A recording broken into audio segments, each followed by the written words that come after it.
오늘 우리는 성경 속에서 가장 긴박하고도 차가운 한 장면 앞에 서 있습니다. 바로 요한복음 8장에 등장하는 가늠하다 현장에서 잡혀온 여인의 이야기입니다. 여러분, 한번 상상해 보십시오. 먼지 날리는 예루살렘의 성전뜰, 분노에 가득 찬 사람들의 함성, 그리고 그 중심에 고개를 떨군 채 떨고 있는 한 여인이 있습니다. 그녀의 등 뒤로는 날카로운 돌을 든 사람들이 금당이라도 그녀를 내리칠 기세로 서 있습니다. 그때 사람들은 예수님께 묻습니다. 모세는 율법에 이러한 여자를 돌로 치라 명하였거니와 선생은 어떻게 말하겠나이까?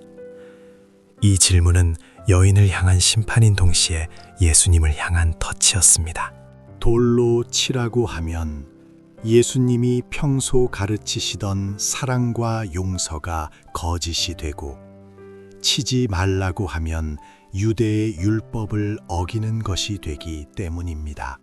공포와 살기가 가득한 그 현장에서 예수님은 아무 말씀도 하지 않으시고 몸을 굽혀 손가락으로 땅에 글을 쓰십니다. 사람들은 재촉합니다. 빨리 대답하라고, 이 죄인을 어떻게 처단할 것인지 판결을 내리라고 소리칩니다. 그때 예수님은 일어나 단 한마디를 던지십니다. 너희 중에 죄 없는 자가 먼저 돌로 치라. 요한복음 8장 7절의 이 말씀은 폭풍처럼 몰아치던 정죄의 함성을 일순간에 잠재웠습니다. 너희 중에 죄 없는 자가 먼저 돌로 치라. 이 짧은 문장은 타인의 허물을 들추느라 정작 자신의 추악함은 보지 못했던 사람들의 양심을 찔렀습니다. 성경은 기록합니다. 그들이 이 말씀을 듣고 양심의 가책을 느껴 어른으로 시작하여 젊은이까지 하나씩 하나씩 나가고 오직 예수와 그 가운데 섰던 여자만 남았다고 말입니다. 사랑하는 성도 여러분, 오늘 우리는 이 장면에서 두 가지 깊은 교훈을 발견합니다. 첫째는 우리 모두가 돌을 든 죄인이라는 사실입니다. 우리는 너무나 쉽게 타인의 실수와 죄를 비난합니다. SNS의 댓글로, 은미한 뒷담화로, 혹은 정의라는 이름의 가면을 쓰고 누군가를 향해 보이지 않는 돌을 던집니다. 하지만 주님의 말씀 앞에서 우리는 정직해져야 합니다.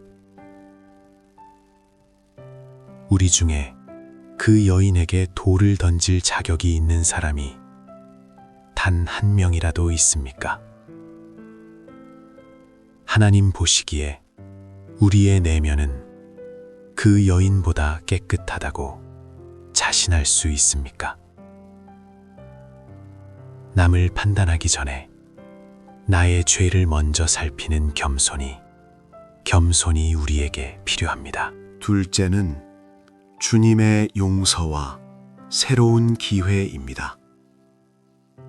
사람들이 모두 떠나간 뒤 예수님은 여인에게 묻습니다. 여자여, 너를 고발하던 그들이 어디 있느냐? 너를 정죄한 자가 없느냐? 여인이 대답합니다. 주여, 없나이다. 그때 주님은 인류 역사상 가장 아름다운 선언을 하십니다. 나도 너를 정죄하지 아니하노니 가서 다시는 죄를 범하지 말라. 예수님은 죄를 정당화하지 않으셨습니다. 하지만 죄인은 용납하셨습니다. 죽음의 문턱에서 떨던 여인에게 주님은 형벌 대신 다시 살 수 있는 기회를 주셨습니다. 주님의 용서는 단순히 과거를 묻지 않는 것에 그치지 않습니다. 다시는 죄를 범하지 말라는 말씀은 이제는 예전과 다른 삶, 하나님의 자녀다운 거룩한 삶을 살라는 간곡한 부탁이자 명령입니다. 오늘 이 예배의 자리에 나온 우리 역시 그 여인과 같습니다. 우리도 각자의 죄와 허물을 안고 주님 앞에 서 있습니다. 세상은 우리를 손가락질하고 정죄할지라도 주님은 우리를 용납하시며 말씀하십니다. 나도 너를 정죄하지 않겠다. 그러니 이제는 빛 가운데로 걸어가라. 이 시간 여러분의 손에 쥐고 있던 정죄의 돌을 내려놓으십시오. 그리고 나를 살리신 주님의 그 따뜻한 손을 잡으십시오. 주님의 용서를 경험한 사람만이 진정으로 남을 용서할 수 있습니다. 주님의 사랑을 받은 사람만이 타인의 아픔을 껴안을 수 있습니다. 오늘 이 예배가 우리를 얽매였던 정죄의 사슬이 풀리고 주님의 은혜 안에서 진정한 자유를 누리는 시간이 되기를 소망합니다. 예배를 마치고 세상으로 나아갈 때 우리는 더 이상 돌을 든 심판자가 아니라 사랑을 전하는 자로 살아야 합니다. 주님이 우리를 살리신 것처럼 우리도 누군가를 살리는 말과 행동으로 주님의 향기를 전해야 합니다. 그것이 바로 가서 다시는 죄를 범하지 말라 하신 주님의 말씀에 응답하는 삶입니다. 기도하겠습니다.